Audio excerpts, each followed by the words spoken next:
Vamos a distinguir primero dos conceptos que son fundamentales que los tengamos claros.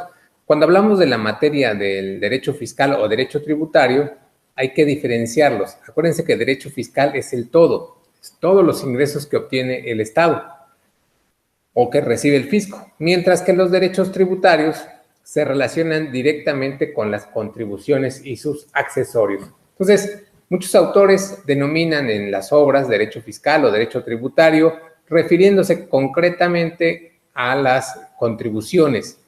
Sin embargo, para efectos didácticos, a veces se utiliza tanto derecho fiscal como derecho tributario.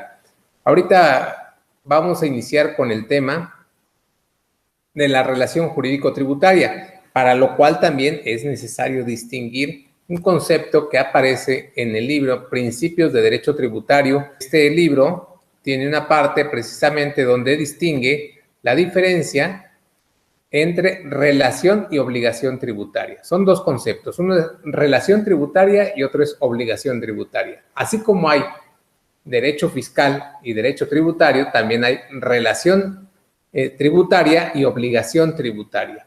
Primero vamos a referirnos a la relación tributaria. El tema de obligación tributaria lo vamos a ver en la unidad 4 a detalle. Vamos a escuchar qué nos dice este autor, una vez que yo le dé lectura, de la diferencia entre relación y obligación tributaria. La relación jurídico-tributaria es un vínculo jurídico entre diversos sujetos respecto al nacimiento, modificación, transmisión o extinción de derechos y obligaciones en materia tributaria. Este concepto nos permite identificar a la relación jurídico-tributaria y diferenciarla de la obligación tributaria, pues resulta claro que la relación jurídica como vínculo entre diversos sujetos comprende tanto a los derechos como las obligaciones, de donde se deriva que aquella es el todo y esta solo es una de sus partes. Es decir, la obligación tributaria solo abarca una de las partes, que es la obligación, mientras que los derechos y obligaciones se encuentran en la relación jurídico-tributaria. Si se dan cuenta, en el cuadro amarillo aparece la relación jurídico-tributaria y ahí aparecen el sujeto activo y el sujeto pasivo. Del sujeto activo sus derechos y del sujeto pasivo sus obligaciones. En tanto que la obligación tributaria solo es una parte que involucra al sujeto pasivo en sus obligaciones. Entonces, un concepto es relación jurídico-tributaria y otra cosa es la obligación tributaria. La obligación tributaria únicamente comprende al sujeto pasivo y sus obligaciones, mientras que la relación jurídico-tributaria abarca al sujeto activo, sujeto pasivo, los derechos y las obligaciones. Esto podemos abundar un poquito más en el libro de Principios del Derecho Tributario, que les repito, ya está en su material digitalizado para efecto de abundar en el tema de esta unidad. Entonces dijimos que en la relación jurídico-tributaria intervienen dos personajes, el sujeto activo y el sujeto pasivo. Dentro del sujeto pasivo vamos a ubicar al contribuyente, es decir, quien tiene la obligación de pagar. El sujeto pasivo es el que tiene la obligación y el sujeto activo es el que tiene el derecho. Entonces, lo que une al sujeto pasivo con el sujeto activo es la norma tributaria, esta norma jurídica tributaria que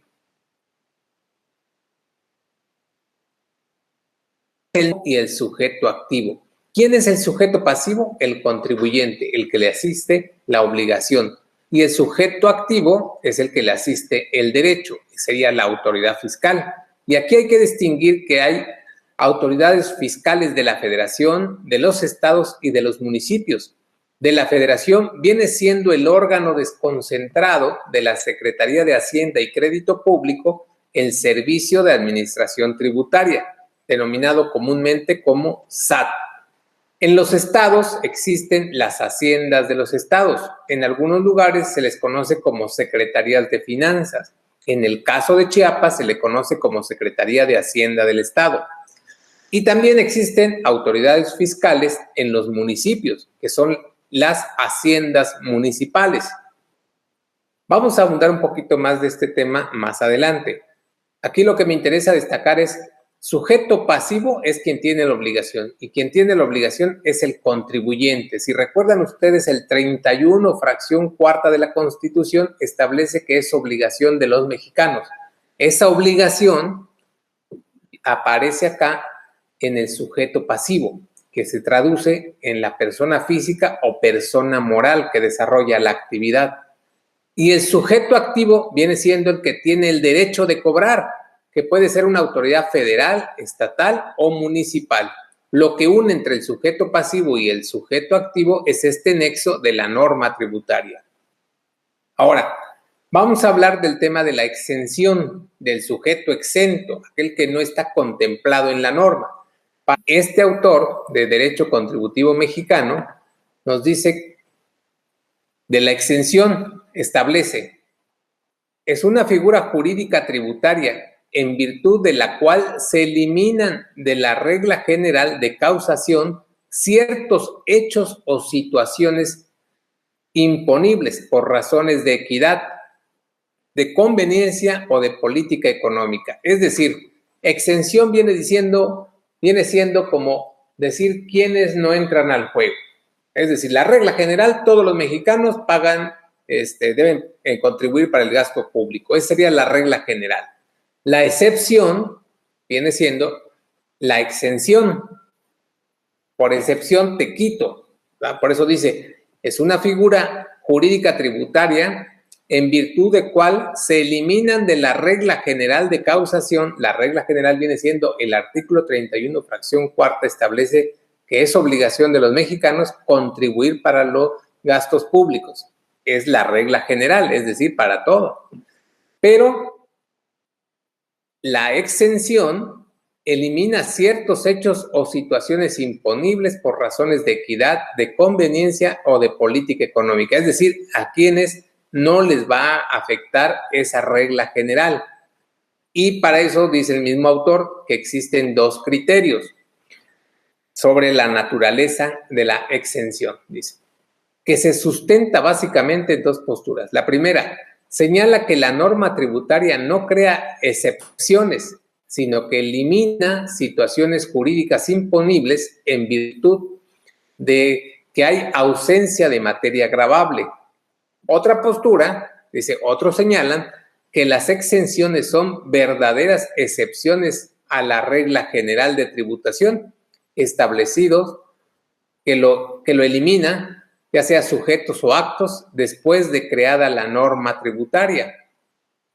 Dice el autor, al respecto nosotros nos inclinamos por la segunda postura, es decir, ellos o el autor está a favor de esta postura donde señala que las exenciones son verdaderas excepciones de la regla general de tributación, estableciendo que los elimina, ya sea los sujetos o los actos después de creada la norma tributaria.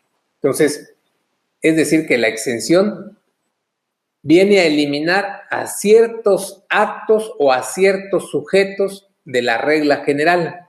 Primero se crea la regla general, vamos a decir, artículo 31 de la Constitución, son obligaciones de los mexicanos, fracción cuarta, contribuir para el gasto público. Entonces ahí dice, todos los mexicanos, ¿sí?, físicas o personas morales, es la obligación de todos ellos. Sin embargo, las exenciones se dan en razón de política fiscal, de política económica. Entonces, vamos a encontrar que la exención tiene características. Una es la característica de privilegio, a posteriori y temporal y personal. ¿Cuál es la de privilegio? Que se otorga al sujeto de un impuesto. Es una figura excepcional que para gozarse debe estar expresamente en la ley. Es decir, la regla general dice que todos vamos a pagar contribuciones. La excepción, una de las características es porque vas a ser una de las personas privilegiadas y te dicen, tú por ser persona física del sector primario no vas a pagar por tus ingresos que obtengas hasta 40 salarios mínimos. Eso sería una exención, ¿sí? En virtud de la política económica que tiene el país, de decir, es necesario incentivar a la agromexicana. A posteriori significa a futuro. Su aplicación debe ser para el futuro y es indebido por parte del particular pretender darle un efecto retroactivo. Es decir, las exenciones operan hacia adelante, no hacia atrás, porque eso es otra figura. Otra característica de la exención es que es temporal y personal. Es decir, temporal porque tiene un periodo limitado. Y decimos que es personal respecto a que solo favorecerá al sujeto que determine la ley. Es decir, si la ley dice personas físicas del sector primario, sería únicamente para ese tipo de personas. Y temporal porque tiene un lapso de vigencia. También encontramos que las exenciones se clasifican, o su clasificación de las exenciones, este mismo autor nos dice que pueden ser objetivas y subjetivas. Es decir, son objetivas cuando se refieren al objeto y son subjetivas cuando se refieren al sujeto, a la persona. Entonces, cuando hay una exención en virtud de la actividad a la que te dedicas, entonces estamos hablando de una característica, una clasificación objetiva. Y si se refiere a la persona, vamos a decir a las personas físicas mayores de 60 años, entonces sería una exención subjetiva porque atiende a la cualidad de la persona. Pueden ser permanentes y transitorias, es decir, permanente cuando es ilimitado y es transitorio cuando tiene una vigencia temporal, vamos a decir, por un desastre sobrenatural y entonces hay una exención y dicen durante los próximos 6 meses no se pagarán estas contribuciones. Entonces nos está exentando de ese pago, pero nada más es transitorio. Pueden ser absolutas o relativas. Son absolutas cuando eximen de la obligación principal y también de las secundarias. Si subsisten las obligaciones secundarias, entonces sería una exención relativa. También otra clasificación de la exención vienen siendo las constitucionales, aquellas exenciones que ya aparecen en la Constitución Política de los Estados Unidos mexicanos.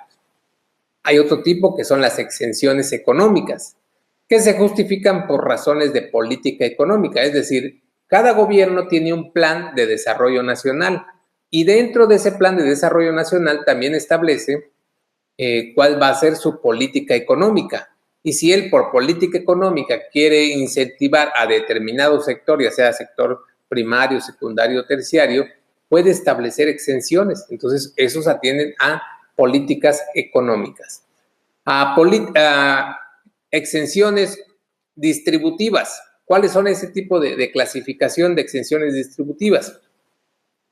Estas guardan relación con la justificación de equidad, es decir, tratando de darle un trato justo a aquellos que no están en la misma igualdad de otros, ¿verdad? Entonces, tratan de distribuir esas cargas. Con fines sociales, las establecidas para fomentar el esparcimiento de los ciudadanos.